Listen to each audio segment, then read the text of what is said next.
La sangre preciosa. 1.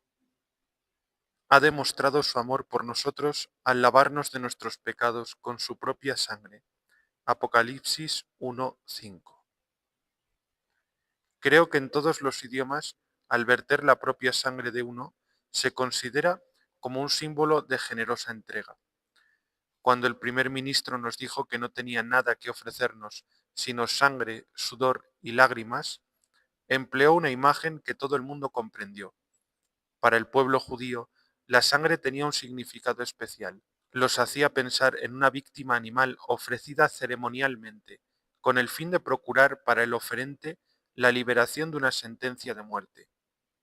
La huida de Egipto era una especie de recuerdo racial grabado en su subconsciente, y cuando todos los primogénitos de Egipto fueron muertos, los israelitas aseguraron sus hogares contra la visita del ángel exterminador, rociando sus puertas con la sangre del Cordero Pascual. Lo mismo ocurría con los sacrificios que acabo de citar. El pueblo se consideraba ceremonialmente asociado con el sacrificio de la víctima de la que procedía la sangre. Sus pecados habían sido transferidos a ella ceremonialmente y su muerte los dejaba purificados. El pensamiento cristiano desde sus mismos comienzos interpretó aquellos antiguos sacrificios judíos como el tipo y la prefiguración de la reparación que hizo Jesucristo por nuestros pecados en la cruz. Todos somos pecadores, y nuestros pecados habían causado una ofrenda inconmensurable a la eterna justicia de Dios. ¿Cómo podíamos repararla? De ninguna manera digna, ya que la criatura no puede reparar a su Creador, ni lo finito a lo infinito. Jesucristo, Dios y hombre, vino a ofrecer la reparación en nombre nuestro, y con el fin de reparar hasta el límite, de demostrar en términos de conflicto humano las cuestiones que estaban en litigio entre la justicia de Dios y los pecados de los hombres, quiso sufrir una muerte vergonzosa. Su sangre brotó bajo los azotes, las espinas, los clavos y la lanza. Quedó colgado de la cruz como víctima expiatoria de su pueblo. Y no es de extrañar que los escritores cristianos adoptaran el lenguaje y la imaginería de los antiguos sacrificios judíos para interpretar lo sucedido. La sangre es la vida. Así puede comprenderse en términos concretos lo que dio por nosotros aquel que dio su vida. La sangre de Jesucristo su Hijo nos limpia de todo pecado. Juan 1:7. Y por si esto no fuera bastante claro, tenemos el texto que he citado del Apocalipsis, al lavarnos de nuestros pecados con su propia sangre.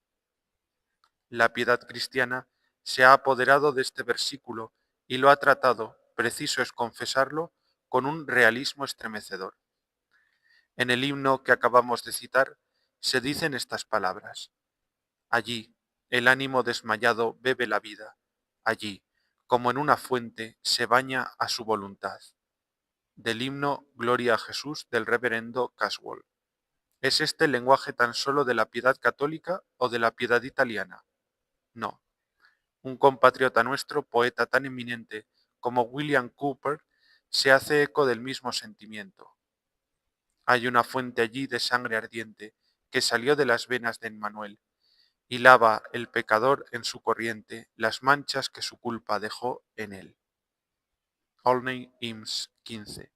Han sido nuestros poetas y predicadores evangélicos quienes nos han familiarizado con la idea de ser lavados en la sangre del Cordero. Apocalipsis 7:14. Y esta idea ha provocado el desprecio de algunos. Qué cosa tan enfermiza es ese cristianismo, nos dicen, y qué gusto más lamentable demuestra.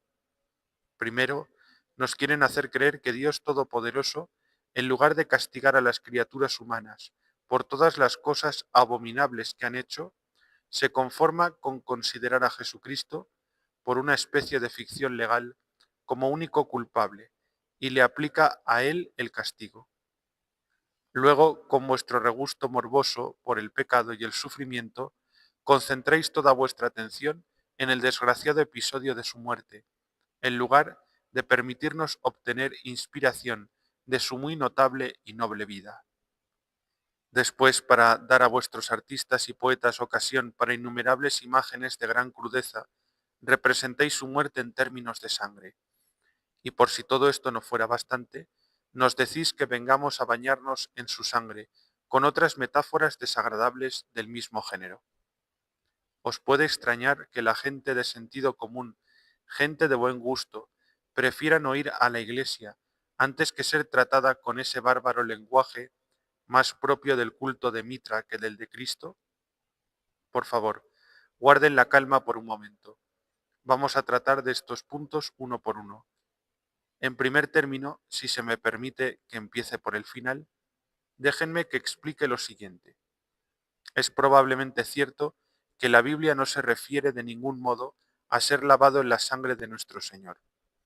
En el pasaje del Apocalipsis del que he tomado el texto, hay una variación en la interpretación de los manuscritos. Solo depende de una letra, pero hay una buena cantidad de manuscritos que dicen rescatados con su sangre, en lugar de lavados en su sangre. Y así es probablemente como lo escribió San Juan.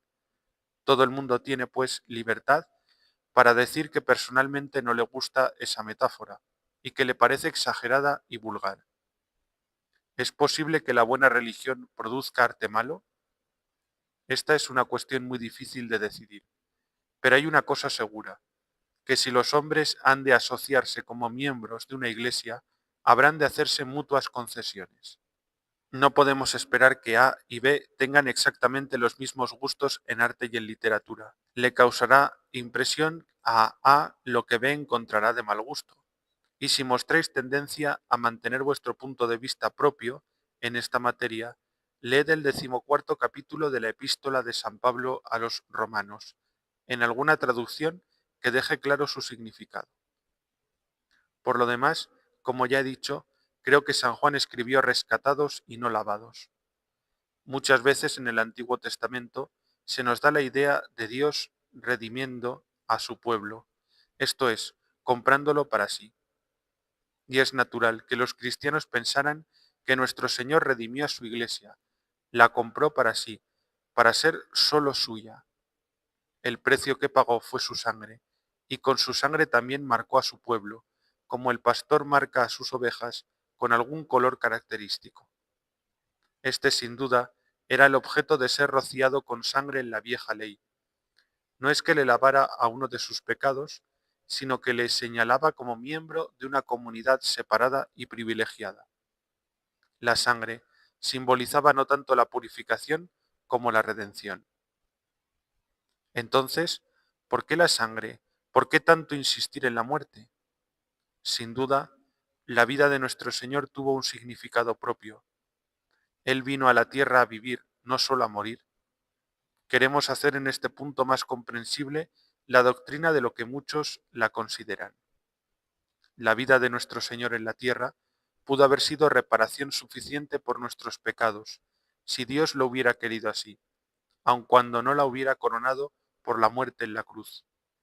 Si hubiera considerado conveniente ascender a los cielos cuando no era aún más que un niño en brazos de su madre en Belén, nuestra redención podría haber sido realizada de todos modos. Lo que reparó nuestros pecados no fue precisamente su muerte, sino la generosa oferta de sí mismo al Padre Eterno, que comenzó en Belén y terminó en el Calvario. Si tomamos su sangre como símbolo de esa generosidad de toda una vida que nos redimió, es sólo porque la cruz fue la prueba suprema, el experimento definitivo que dio a esa generosidad su perfecta manifestación externa. Queda la objeción de que parece que Dios Todopoderoso hubiese despreciado los intereses obvios de la justicia, al permitir el sacrificio de la voluntad de nuestro Señor, la suya, no la nuestra, para reparar el peso de nuestros pecados, nuestros, no suyos. ¿Puede A, preguntamos, dar reparación real y literalmente por algo que ha hecho B? Sí. Pero al preguntar esto, olvidamos tal vez que al redimir a la humanidad, nuestro Señor, en cierto modo, de un modo que nunca comprenderemos, se identificó con ella. Según la vieja ley, el Goel redimido no podía ser la primera persona que se presentara. Si se tenía que disponer de un objeto de propiedad, el pariente más próximo tenía derecho a comprarlo el primero, y no se podía oír ninguna otra oferta, mientras él no hubiera renunciado a sus derechos. Esto se expresa muy claramente en la última parte del libro de Ruth. Y nuestro Señor, al hacerse hombre, se convirtió en mucho más que nuestro más próximo pariente. Se convirtió en cabeza de toda la raza humana, y vivió su vida y murió su muerte, de sacrificio perfecto, no como sustituto, sino como representante nuestro. Sí, decís, pero de nuevo se trata tan solo de una especie de ficción legal. Y yo me pregunto, ¿podemos estar tan seguros de ello?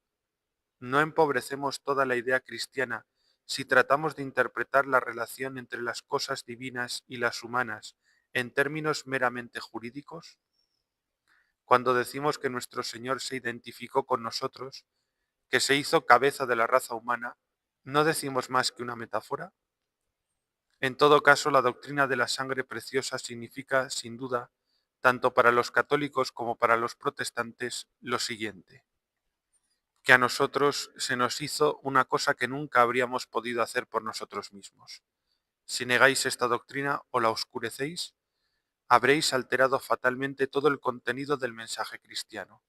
El amor de Dios, nos dice San Juan, no reside en que nosotros mostremos ningún amor por Dios, sino en que Él mostró su amor por nosotros antes, cuando mandó a su Hijo para servir de reparación por nuestros pecados. Olvidad esto y habréis olvidado lo que es ser cristianos.